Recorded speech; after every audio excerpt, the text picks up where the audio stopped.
तानिया अपनी सौतीली माँ और बहन के साथ एक छोटे से गांव में रहती थी। तानिया सुबह सवेरे जंगल में लकड़ियाँ काटने जाती और इन लकड़ियों को शहर बेच आती।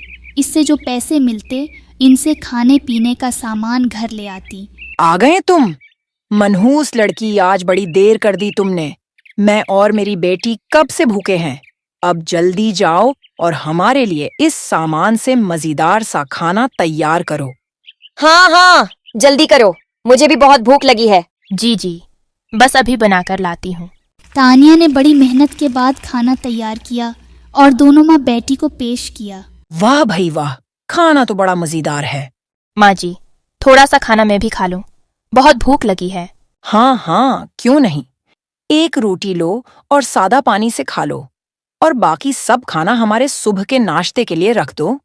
तुम तो सुबह सवेरे निकल जाओगी तो घर में खाना कौन पकाएगा?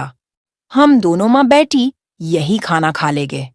दूसरे दिन तानिया सुबह सवेरे जंगल की तरफ रवाना हो गई।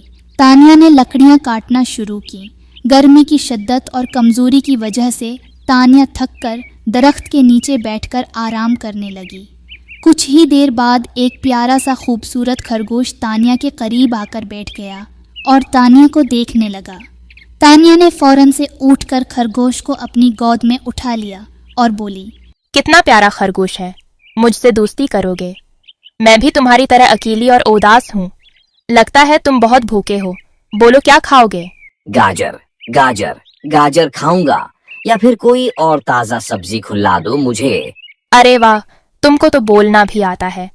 चलो मेरे साथ, मैं तुम्हारे लिए बाजार से गाजर भी लूंगी और अपने साथ अपने घर में रखूंगी। कम अक्ल लड़की, अब घर भी चलो, या फिर यहाँ बैठकर बातें ही बनाती रहोगी। तानिया गाजर, खाने पीने का सामान और खरगोश को लेकर घर पहुंची। आ गई तुम? इतनी देर कहाँ थी?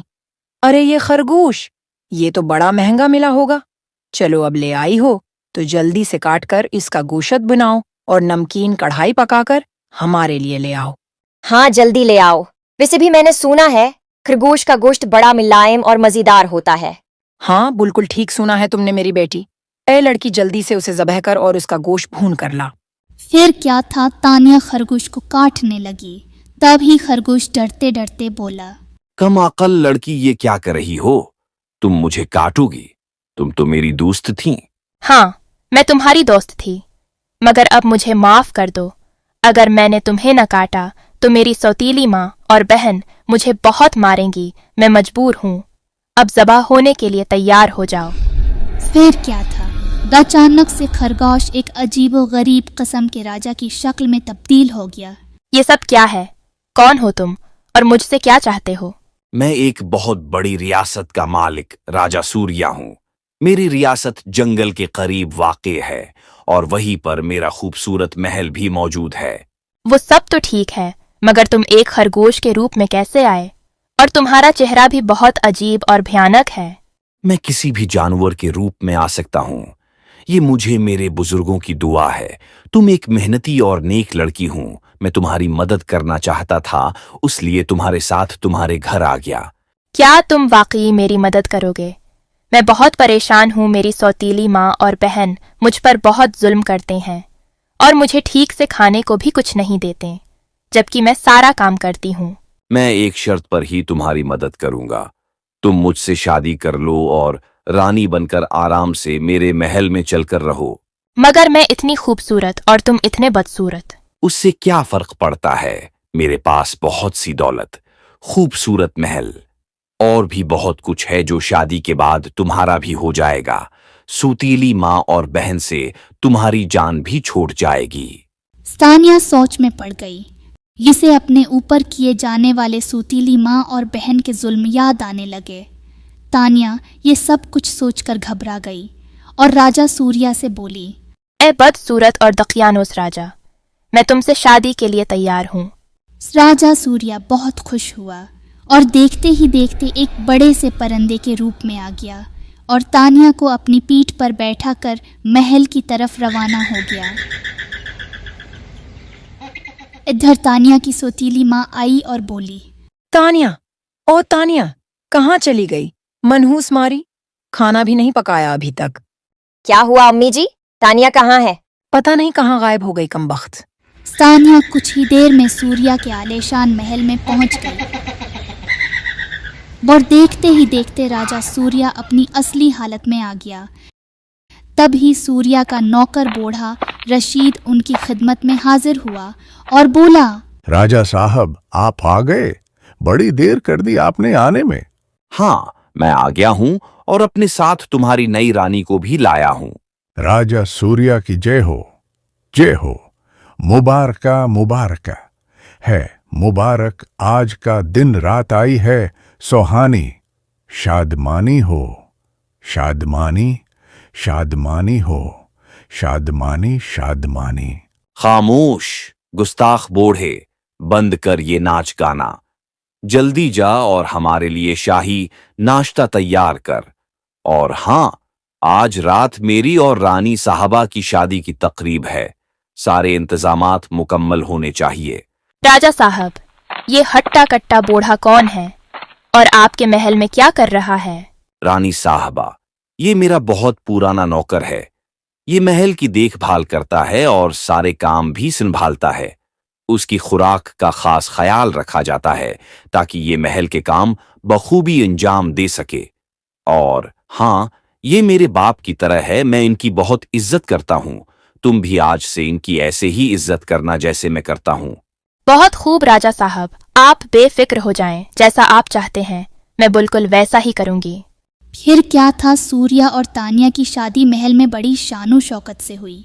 दूसरे दिन सूर्या अपने शानदार घोड़े पर जंगल की तरफ रवाना हो गया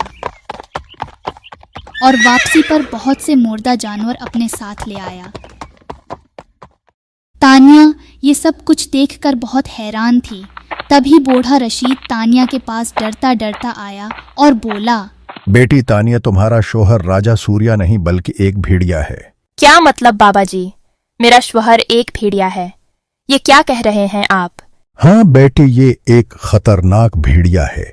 ये मुर्दा जानवरों का गोश्त बड़ी शौक से खाता है और हर 14वें की रात जब आसमान पर चांद पूरा होता है, ये एक खूबसूरत लड़की से शादी करता है और फिर हर पहली तारीख को इस लड़की को मौत की घाट उतार देता है।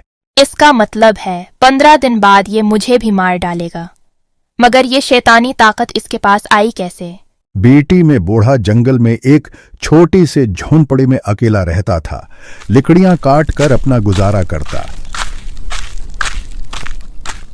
जंगल में जब रात का अंधेरा छा जाता तो ये मनहूस भेड़िया मेरी झोंपड़ी के बाहर बैठकर अजीब अजीब आवाजें निकालता, जिसकी वजह से हर तरफ मनहूसत फैल जाती।